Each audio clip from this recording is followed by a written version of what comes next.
ओम साई राम। आज गुरुवार के दिन आज फिर हम एक नए विषय के बारे में जानेंगे।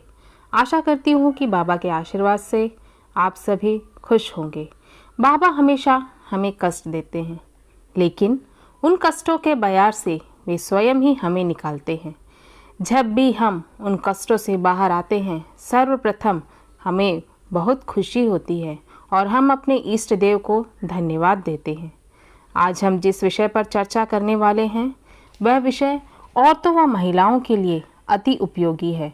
साधारणतः यह विषय महिलाओं व पुरुषों दोनों के लिए ही कष्टप्रद है, लेकिन हमारे समाज में महिलाएं इस विषय से अधिक प्रभावित होती हैं क्योंकि वे इस कष्ट को नहीं सहन कर पाती। शादी के कुछ दिनों बाद ही यदि बच्चा ना हो तो यह विषय अन्य विषयों से भी अधिक कष्टप्रद है, क्योंकि धन दौलत या संपत्ति जब चाहे तब हासिल की जा सकती है, किंतु संतान उस भगवान की ही देन समझी जा सकती है, जो कि हमें ईश्वर की अनुमति के द्वारा ही प्राप्त होती है। हमारे इस प्रार्थना केंद्र में भी कई भक्तों की भी यही प्रार्थना है। कई लोग इसके लिए हमें क्या दोष निवारण करना है, इस तरह के प्रश्न हमसे पूछते हैं। हमें संतान प्राप्ति हो, ऐसी प्रार्थनाएं बाबा के समक्ष रखते हैं, जो आज हम इस वीडियो में इस विषय के बारे में विस्तृत रूप से जानेंगे। हम अक्सर जो भी दोष निवारण आपको बताते हैं वो श्री साई सच्चरित बाबा के इस पवित्र ग्रंथ के माध्यम से ही बताते हैं। तो इस संतान प्राप्ति के लिए भी श्री साई सच्चरित में बताया गया है। मैं जो अध्याय आपके सामने पढ़ने जा रही हूँ, आप भी अवश्य इस अध्याय को सच्चे मन से बाबा पर आस्था व श्रद्धा के साथ पढ़ें। आपको अवश्य इसका अच्छा परिणाम प्राप्त होगा। लेकिन इससे पहले दंपतियों के मध्य एक आत्मविश्वास की आवश्यकता है कि हमें अवश्य शीघ्र ही संतान प्राप्ति होगी। यकीन मानिए, इस अध्याय को यदि आप पढ़ेंगे तो बाबा अवश्य आपकी मन्नत या मन की मुराद पूरी करेंगे। बाबा ने कई चमत्कार किए हैं, नामुमकिन को मुमकिन किया है। इसीलिए आवश्यक है कि हम अपना आत्मविश्वास ना खोएं और इस अध्याय को अवश्य पढ़ें। इसे आप दोष निवारण भी समझ लीजिए। जिनके पास सच्चरित हो वे इस अध्याय को पढ़ें, और जिनके पास श्री साई सच्चरित नहीं है वे इस अध्याय को अब ध्यान पूर्वक सुने। श्री साई सच्चरित का अध्याय 36 तथा पेज नंबर 260 मैं अब इसे पढ़ने वाली हूँ। आप इस अध्याय को सुबह व शाम दोनों समय या एक समय पर पढ़ सकते हैं। बाबा पर विश्वास कीजिए, आपको अवश्य इसका अच्छा परिणाम प्राप्त होगा। श्रीमती औरंगाबादकर, सोलापुर के सखाराम औरंगाबादकर की पत्नी 27 वर्ष की दीर्घ अवधि के पश्चात भी निसंतान प्राप्ति से निमित्त देवी देवताओं की बहुत मन्नतें की, परंतु फिर भी उनकी मनोकामना सिद्ध न हुई। तब वे सर्वथा निराश होकर अंतिम प्रयत्न करने के विचार से अपने सौतेले पुत्र श्री विश्वनाथ को साथ ले शिरडी आई और यहाँ बाबा की सेवा करते हुए 2 माह रुकी। जब तक कि वे मस्जिद जाती तो बाबा के भक्त गणों से घिरे हुए पाती। उनकी इच्छा बाबा से एकांत में भेंट कर संतान प्राप्ति के लिए प्रार्थना करने की थी, परंतु कोई योग्य अवसर उनके हाथ ना लग सका। अंत में उन्होंने श्यामा से कहा कि जब बाबा एकांत में हो तो मेरे लिए प्रार्थना कर देना।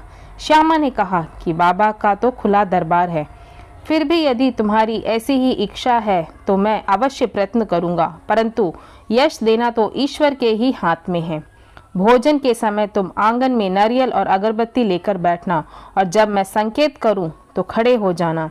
एक दिन भोजन के उपरांत जब श्यामा बाबा के गीले हाथ तौलिए से पोंछ रहे थे, तभी बाबा ने उनके गाल पर चिटकोटी काट ली। तब श्यामा क्रोधित होकर कहने लगे कि देवा, ये क्या आपके लिए उचित है कि आप इस प्रकार के मेरे गाल को चिटकोटी काटें? मुझे ऐसी शरारती देव की बिल्कुल आवश्यकता नहीं जो इस समय का आचरण करें। हम आप पर आश्रित हैं, तब क्या यही हमारी घनिष्ठता का फल है?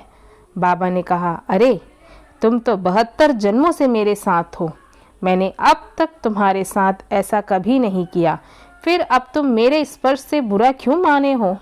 श्यामा बोले कि मुझे तो ऐसा देव चाहिए जो हमें सदा प्यार करे और नित्य नया मिष्ठान खाने को दे।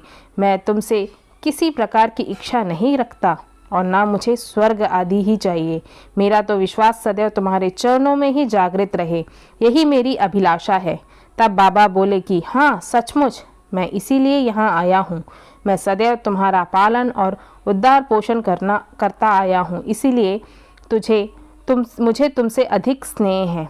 जब बाबा अपनी गादी पर विराजमान हो गए तभी श्यामा ने उस स्त्री को संकेत किया। उसने ऊपर आकर बाबा को प्रणाम कर उन्हें नारियल और धूप बत्ती भेंट की। बाबा ने नारियल को हिलाकर देखा तो वह पानी से पूर्ण था और बजता था। बाबा ने श्यामा से कहा कि अब यह बाई प्रार्थना करती है कि ठीक इसी प्रकार उनके पेट में भी बच्चा गुड़गुड़ करे, इसलिए आशीर्वाद सहित यह नारियल उन्हें लौटा दो। तब फिर बाबा बोले कि क्या नारियल से भी संतान की उत्पत्ति होती है? लोग कैसे मूर्ख हैं जो इस प्रकार की बातें करते हैं। श्यामा ने कहा कि मैं आपके वचनों और आशीष की शक्ति से पूर्ण अवगत हूँ और आपके एक शब्द मात्र से ही इस बाई को बच्चों का तांता लग जाएगा। आप तो टाल रहे हैं और आशीर्वाद नहीं दे रहे। इस प्रकार कुछ देर तक वार्तालाप चलता रहा। बाबा बार बार नारियल फोड़ने को कहते थे, परंतु श्यामा बार बार यही हट पकड़े हुए थे कि बाबा इसे उस बाई को दे दें। अंत में बाबा ने कह दिया उसको पुत्र की प्राप्ति होगी। तब श्यामा ने पूछा कि कब तक? बाबा ने उत्तर दिया 12 मास में। अब नारियल फोड़कर उसके 2 टुकड़े किए गए। एक भाग तो उन दोनों ने खाया और दूसरा भाग उस स्त्री को दिया गया। तब श्यामा ने उस बाई से कहा कि प्रिय बहन, तुम मेरे वचनों की साक्षी हो। यदि 12 मास के भीतर तुमको संतान ना हुई तो इस देव के सिर पर ही नारियल फोड़कर इसे मस्जिद से निकाल दूंगा, और यदि मैं इसमें असफल रहा तो मैं अपने को माधव नहीं कहूँगा। जो कुछ भी मैं कह रहा हूँ इसकी सार्थकता तुम्हें शीघ्र ही विदित हो जाएगी। 1 वर्ष में ही उसे पुत्र रत्न की प्राप्ति हुई और जब बालक 5 मास का हुआ तो उसे लेकर वह अपने पति सहित बाबा के चरणों में उपस्थित हुई। पति पत्नी दोनों ने ही उन्हें प्रणाम किया और कृतज्ञ पिता श्रीमान औरंगाबादकर ने 500 रुपये भेंट किए, जो बाबा के घोड़े श्याम कर्ण के लिए छत बनाने के काम आई। श्री सद्गुरु साईनाथाय समर्पणम मस्तु। तो इस अध्याय के माध्यम से औरंगाबादकर की कहानी हमने जानी कि किस तरह वे संतान प्राप्ति के लिए मंदिरों, तीर्थों, कई जगहों पर घूमी। उन्होंने कई दोष निवारण कर चुके, लेकिन उन्हें संतान की प्राप्ति नहीं हुई। उन्होंने अपनी आखिरी आस बाबा पर रखी, लेकिन बाबा से इस विषय पर बात करने पर उन्हें अनेक अड़चनों का सामना करना पड़ा। उन्होंने श्यामा की मदद से अपने कष्टों को बाबा तक पहुंचाया। श्यामा ने कहा, तुम नारियल और अगरबत्ती साथ लेकर मस्जिद में रहो, मैं समय मिलने पर तुम्हें इशारा करूंगा और तुम बाबा से अपनी कष्ट को बाबा से कह देना। श्यामा भी इशारा करते हैं और औरंगाबादकर को बुलाती है। वो भी नारियल और अगरबत्ती के साथ बाबा के सामने आते हैं। श्यामा बाबा से कहते हैं कि ये संतान प्राप्ति के लिए आई है, ये आपकी शरण में आई है, आप अवश्य इन्हें आशीर्वाद दीजिए। बाबा भी आशीर्वाद देते हैं। बाबा उन्हें आशीर्वाद देते हैं कि अगले 12 महीनों में तुम्हें अवश्य संतान प्राप्ति होगी। ऐसा कहकर बाबा उन्हें आशीर्वाद देते हैं और नारियल तोड़कर एक नारियल का टुकड़ा औरंगाबादकर को देते हैं और दूसरा नारियल का टुकड़ा श्यामा और बाबा स्वयं आधा आधा बांटकर खाते हैं। तो बाबा ने यहाँ जो कहा है वह सत्य सिद्ध हुआ है। ठीक 12 महीने में औरंगाबादकर ने एक पुत्र को जन्म दिया, अर्थात उन्हें माँ बनने का सौभाग्य प्राप्त हुआ। बच्चे के जन्म के 5 महीने बाद ही औरंगाबादकर फिर से शिरडी आई और बाबा का आशीर्वाद सपरिवार उन्होंने प्राप्त किया। और बाबा को उस काल में ही उन्होंने 500 रुपये की दक्षिणा प्रदान की, जो कि बाबा के घोड़े श्याम करने के लिए छत बनाने के लिए प्रयोग किया गया। अर्थात जिन्हें संतान प्राप्ति की आस है वे दंपति इस अध्याय को निरंतर पढ़ें तथा स्वयं एवं बाबा पर आत्मविश्वास रखें, उनको पूजें और ठीक 12 महीने में संतान की प्राप्ति होगी। उन्हें बाबा का आशीर्वाद अवश्य आप पर होगा और आपकी सारी मनोकामनाएं पूरी होंगी। आपको कोई भी दोष निवारण करना, उपास करने की, कथा करने की या पूजा करने की, व्रत करने की आवश्यकता नहीं है। कोई टोटका करने की आवश्यकता नहीं है। आपको केवल बाबा के सच्चरित्र पर आस्था और विश्वास के साथ पढ़ना है। बस यही काफ़ी है। बाबा के श्री साई चरित्र में केवल 2 ही शब्दों का प्रयोग किया गया है, श्रद्धा और सबूरी। आप केवल 12 महीने तक इस अध्याय को निरंतर पढ़ें। यकीन मानिए, अगर आप सच्चे मन से इस अध्याय को निरंतर पढ़ेंगे तो इस अध्याय में बाबा के द्वारा कहे गए शब्द स्वयं आपके लिए भी सत्य सिद्ध होंगे। बाबा स्वयं आपको संतान प्राप्ति का आशीर्वाद देंगे। हम भी आपके लिए हमारे प्रार्थना केंद्र में सामूहिक प्रार्थना करेंगे। बाबा अवश्य आपकी मनोकामनाएं पूरी करेंगे, ऐसा हमारा विश्वास है। ईश्वर आपको इस संसार की सारी खुशियां प्रदान करें।